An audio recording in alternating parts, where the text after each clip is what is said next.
Good evening. It's 8 o'clock in Sri Lanka today. There's chaos and an emergency imposed. NDTV's Srija has been reporting there live to the crisis engineered after President Rajapaksa fled the country in a military flight. Srija has these reports. They've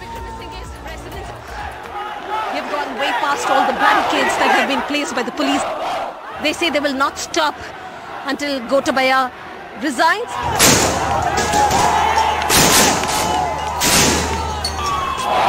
Sorry. Nice fine. Can you breathe now?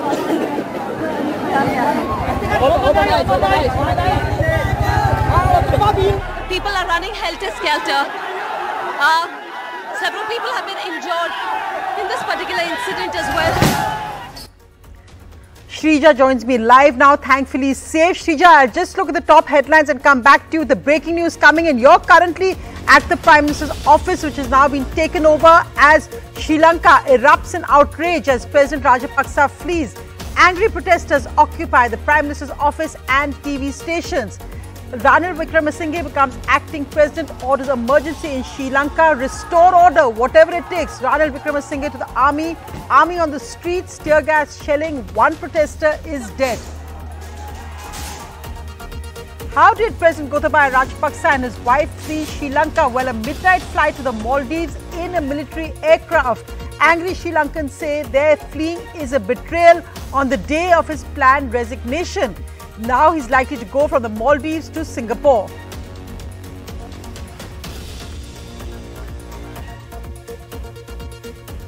India says we are with the people of Sri Lanka at this time and denies any role in the escape of Gotabaya Rajapaksa. Meanwhile, over 120 Sri Lanka-bound flights are landing in India for refueling. Tear gassed yet undeterred. NDTV reports live from Sri Lanka as the Sri Lanka crisis spirals. We bring you exclusive reports.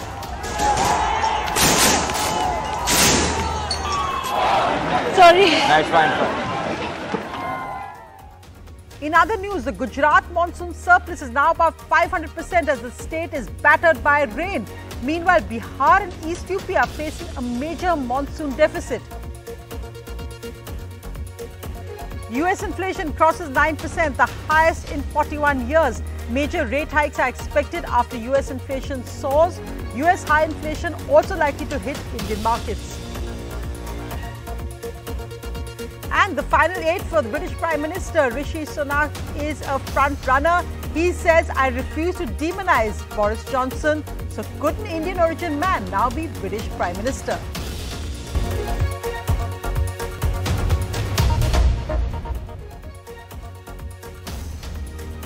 So Sri Lanka and what's happening there is the major focus of this bulletin. Tonight, as we report, Colombo is volatile. Army troops are currently out in the streets. So that really is the big focus. Who's currently in charge in Sri Lanka? There's an acting president, but protesters say they want Ranil Wickremesinghe to go. President Gotabaya Rajapaksa left from the Maldives at midnight. Is his next stop Singapore? The president landed in the Maldives at 3:07 a.m. in a military aircraft ahead of his resignation, which was meant to happen today. Interim Prime Minister Ranil Wickremesinghe becomes acting president, declares an emergency. Protesters erupt in outrage, breach the Prime Minister's office. Ranil Wickremesinghe blames fascist forces. Sri Lanka State TV stops broadcast briefly after protesters take over the station. Protesters say, we want Prime Minister Ranil Wickremesinghe to quit now. His appointment as acting president is illegal. Sri Lankans say we're short of money, fuel, food, medicines. We're waiting for international aid. India has said that we stand with the people of Sri Lanka as they seek to realize their aspirations through democratic means and values. Well, let's go across to Srija. Srija, you're currently at the Prime Minister Ranil Wickremesinghe's official residence, which has been taken over by the people. What's currently happening? We hear that an all-party meeting has just ended, called by the Speaker. What's the latest? Well, the big breaking that we're getting at the moment is the all-party leaders meeting has concluded. Now, the outcome of the meeting has been that the Speaker, all the party leaders have arrived at consensus. The decision is that the Speaker must become the acting President and that they want Ranil Wickremesinghe to resign. Now, this particular demands that have been placed before during the all-party leaders meet is also something, the chorus that is growing louder across the length and breadth of Sri Lanka at the moment. So we will have to wait and see what's going to happen tomorrow, because we understand this particular meeting has just concluded with all the party leaders demanding that Ranil Wickremesinghe steps down immediately, and only because he took over as the acting president. Today we're reporting inside Ranil Wickremesinghe's office on Flower Road. Now this office is usually frequented only by the political heavyweights. You have the elites frequenting. You don't quite often see common man just walking and sauntering around this particular area. So now we see several of the people for the first time ever, they're getting a chance to enter Prime Minister's office, and they have been exploring what this place is like. There are several artifacts that have been kept here, and of course they are getting into various living rooms, conference hall to understand what really Ranil Wickremesinghe's office was like. So before that, if I could go across to a few citizens, Sri Lankan citizens, in fact, who are joining us live. We're getting you live reactions. How does it feel to enter Prime Minister's office? And we saw, for already, almost 2 to 3 hours of shelling, and eventually you all managed to barge in. Yeah, actually, we just came in because we was asking Prime Minister and President to leave these seats, and they didn't. They was promising during last 2 or 3 days, but they didn't go out of their offices. So we want to pressure them that they need to give up the seats and go to their own houses. So this was your way of showing that if you all don't leave your seats or position, we will take over your offices. So that is the reaction coming in. If I could go across to another citizen here.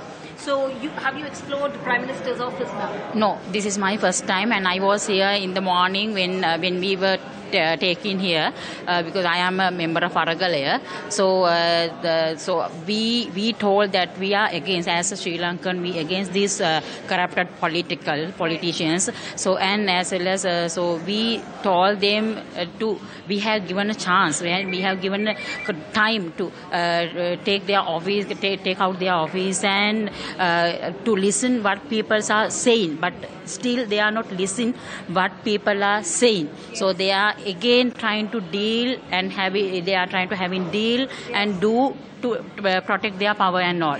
Thank you. In fact, we are getting to you what the reports were like here in Sri Lanka when we were out on the streets to see what's transpiring right here on the streets of Sri Lanka, and in terms of protests and also in terms of tear gas shelling. Here's a report from Colombo.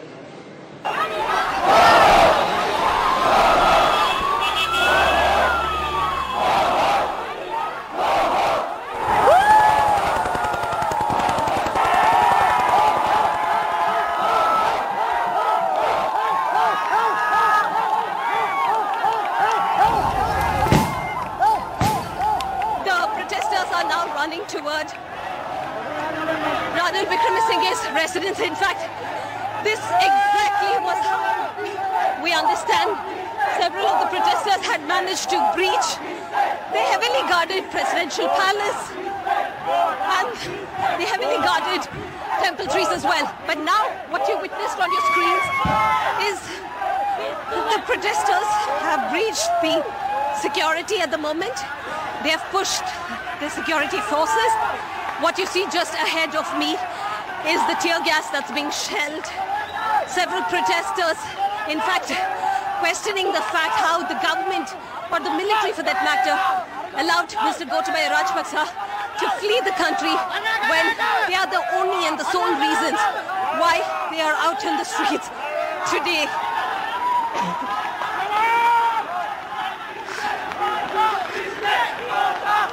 So this is the cheering moment right now at the moment right now for those citizens. They're cheering the fact that they've managed to breach the security. You have the Air Force on ground, you have the police, you have several companies of the Special Task Force who are all in fact, deployed at this point in time to ensure that there's no untoward incidents. But we see it's a similar situation that we witnessed on the 9th of July as well. Citizens managed to breach the security. They've gone way past all the barricades that have been placed by the police at the moment. We're walking along with the protesters. Now they've crossed this main junction. Now to your right, what you see just in the front ahead of me is Ranil Wickremesinghe's residence that was burnt down by the protesters on the 9th of July. I didn't have a Prime Minister home. Because he decided to become president. We don't like him. We tell him, Gota and Ranil, go home. Should go home. He said, go down. He said, go down. He said, go down. He said, go down. He said, go down. He said.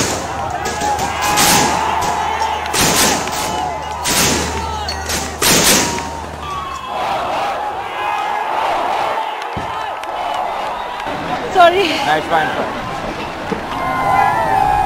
Can you breathe now?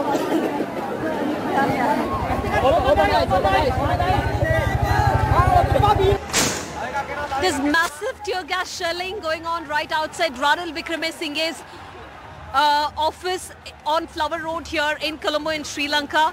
And the public, the common man, they're running helter-skelter for a cover. You see, Ranil Wickremesinghe has managed to get security forces. We have onto my right, you see, several people have been injured in the tear gas incident. They're choking. People are helping each other. Now those are the scenes that we're witnessing at the moment, and yet the citizens are relentless. They are running once again. They're running once again toward the security forces. They're running toward Ranil Wickremesinghe's residence. Now this is what we are witnessing on ground. A citizen is asking a special task force police officers if they have been injured in this incident, because that's the kind of humanity you're witnessing here on ground. The unison you can see, that's something one cannot of course ignore. It's definitely what you witness here is a standoff. It's a face-off between the citizens. It's a face-off between the army, the special task force, and also including the air force. And it's been over 2 to 3 hours now. Tear gas shelling has been going on. There's no stop to it at the moment. People have sensed that Ranil is already inside and that they want to break open the gates.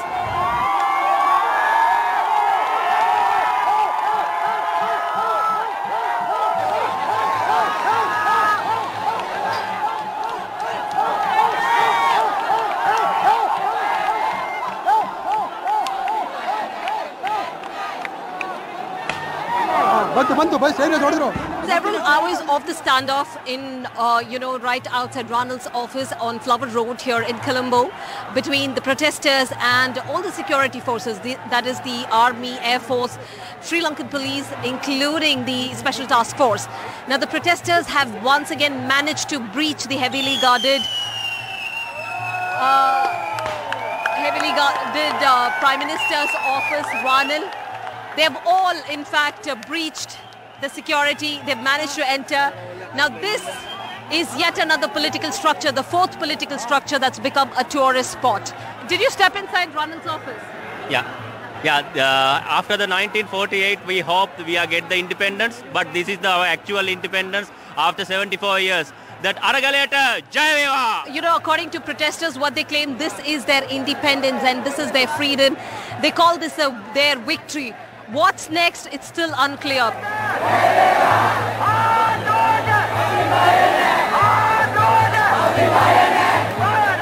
In Colombo, with camera person Kumar, Shrija for NDTV. Absolutely brilliant and brave reportage there by Shrija and camera person DM Kumar.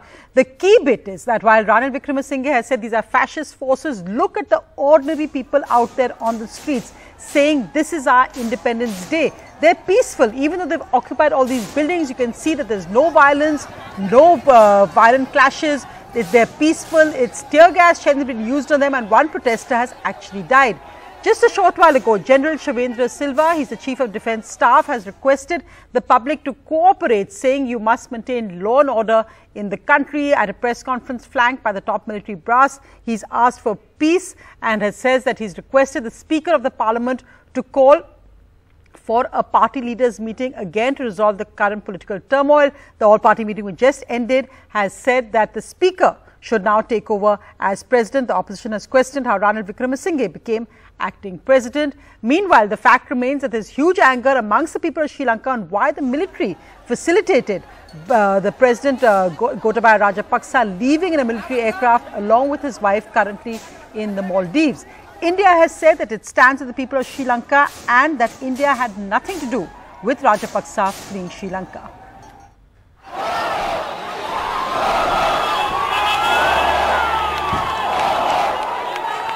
Dramatic scenes at Ranil Wickremesinghe's office as thousands of protesters stormed the PMO. They are furious that Wickremesinghe has taken over as interim president. The police used tear gas to fend off the crowds. Multiple rounds of tear gas is being shelled at the moment outside Ranil's office. Sorry. That's fine.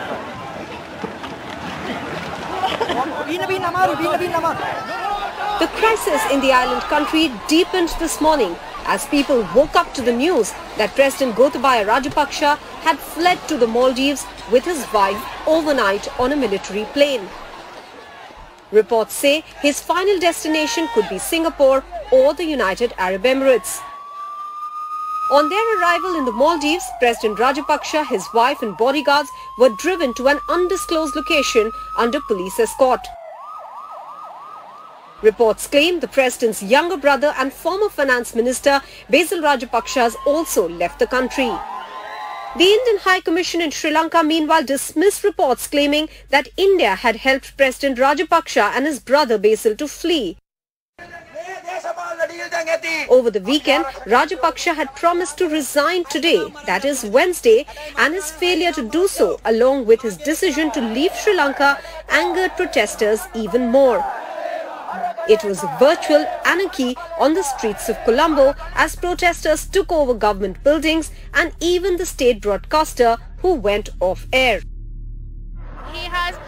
We don't have the food right now, we don't have gas, we don't have petrol, we don't have diesel, we don't have anything really, we don't have dollars. So all the poor people suffers a lot. If he promised us 13th, today 9 o'clock he will give the resignation.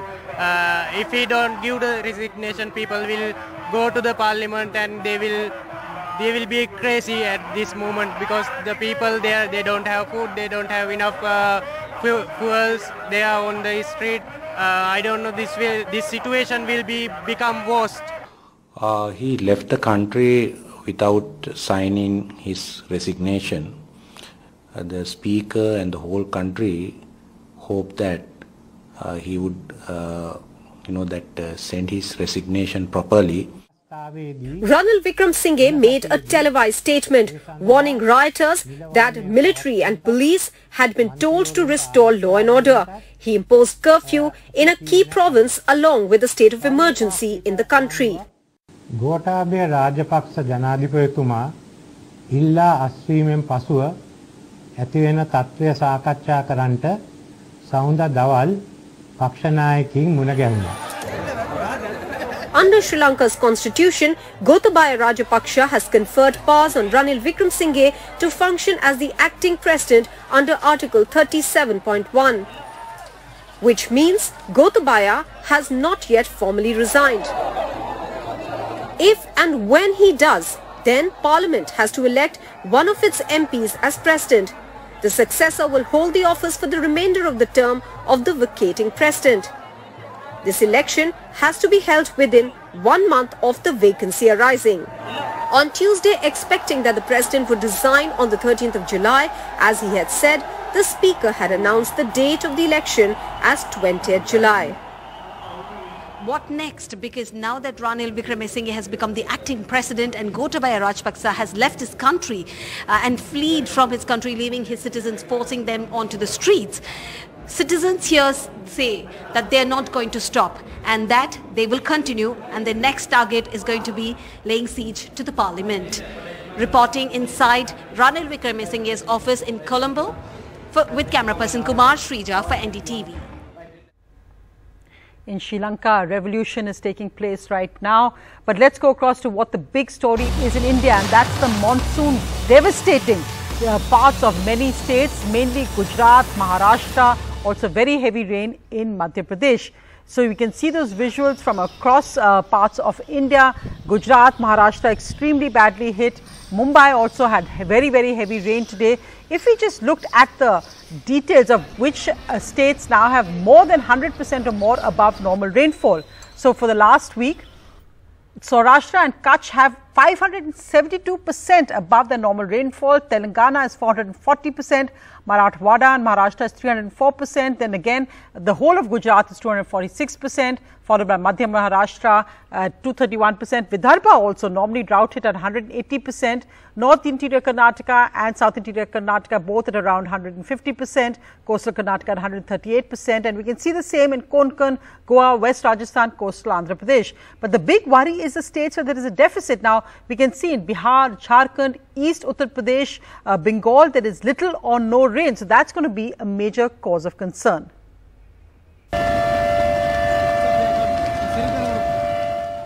Red alert siren at Telangana's Kadem project as Godavari waters reach the 700 feet danger mark.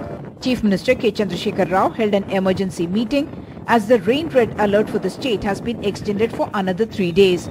Schools will remain shut for the rest of the week. Telangana has got 127% excess rains from June 1, the highest ever since its formation, even as Bihar has got a 97% shortfall. For the first time, several states under rain red alert for almost 10 days.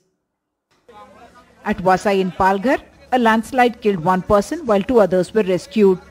इस चौल में जो है landsliding हुआ था, बगल वाला जो पहाड़ी का कुछ हिस्सा जो गिर गया, जिसमें चौल के अंदर एक फैमिली दबा हुआ था, जिसमें 2 व्यक्ति को निकाल दिया गया सेफली और एक व्यक्ति को थोड़ा अनकॉन्शियस था, उसको भी निकाल दिया गया है। एक मकान है, उस मकान के ऊपर पत्थर और मिट्टी गिरी हुई है, तो वहाँ पे उस मकान में 4 लोग रहते हैं, उनमें से 2 लोगों को सुखरूप बाहर निकाला गया है और उनको हॉस्पिटल में भी एडमिट किया गया है, उनको माइनर इंजरीज है। Mumbai's Marine Drive looked menacing, while several areas of the city remained waterlogged. Nashik roads have been looking like rivers for at least 3 days now. From Gujarat to Punjab, worrying visuals of flooding. At Teri Garhwal in Uttarakhand, the Balaganga had reached danger levels. At Dhauleshwaram in Andhra Pradesh, that is seeing a 100-year high in water inflows, several surrounding areas got flooded and NDRF teams were called in to rescue. The worst is not yet over, at least not till this weekend. With inputs, Uma Sudhir, NDTV. Well, inflation in the United States has hit 9.1% in June. That's the highest in 41 years in figures released today. The inflation rate has gone up from 8.6% in May. This is the 4th straight month of U.S. inflation being above expectations, driven mainly by surging oil and gas prices. Also, this means further pressure on the U.S. Fed to hike interest rates. A 75 basis points hike, Fed rate hike, is likely to further hurt the economy and the rupee. Also, because of recession fears in the United States and the UK, plus rate hikes, is driving foreign funds out of India. India's record high foreign fund pullout is now likely to worsen. The euro is also now below 1 to the dollar, and the rupee has also hit a record low again today. The euro slumping below the dollar, below 1 rupee to the dollar for the first time in 2 decades. Investors seeking the safe haven of the dollar as it hits a 2-decade high. The rupee weakening again by 3 paise today. Also, sharp rate hikes means further pain for the rupee likely. Meanwhile, the first round of voting by Conservative MPs for their next Prime Ministerial candidate has just finished. The current front runners are Rishi Sunak, who is of course of Indian origin, and Penny Mordaunt. 8 MPs are now competing to be the next UK Prime Minister. The final two candidates should be known by the end of next week. Meanwhile, surprisingly, Rishi Sunak has praised Boris Johnson as remarkable as he sought to neutralize accusations of disloyalty. I will have no part in a rewriting of history that seeks to demonize Boris, exaggerate his faults or deny his efforts. This as Sunak added a key Boris Johnson ally, Steve Barclay, to his roll call of backers as Tories braced for more bloodletting in the first round of voting. Drawing parallels between his own upbringing and the Iron Ladies, UK's former Chancellor has said he sees UK's first female Prime Minister, Margaret Thatcher, as a role model for how to run the country if he gets the top job. Fellow hopeful Jeremy Hunt has warned that if given the top job, Rishi Sunak will bring on a recession. Boris loyalists meanwhile accused him of raising tax to socialist levels. While rival camps gleefully point out Sunak's decline since the heights of his pandemic popularity, the bookies still consider him a favourite for the top job, with tough competition from Penny Mordaunt. The campaign so far has laid bare Tory divisions over taxation, with a number of candidates attacking the rise in taxes under Rishi Sunak's chancellorship. This, as Tory critics say, Boris Johnson may be gone by September, but his populist heirs are only getting started. Is it going to be an out of the frying pan and into the fire situation for the UK? Well, only time will tell. Parmeshwar Bava for NDTV.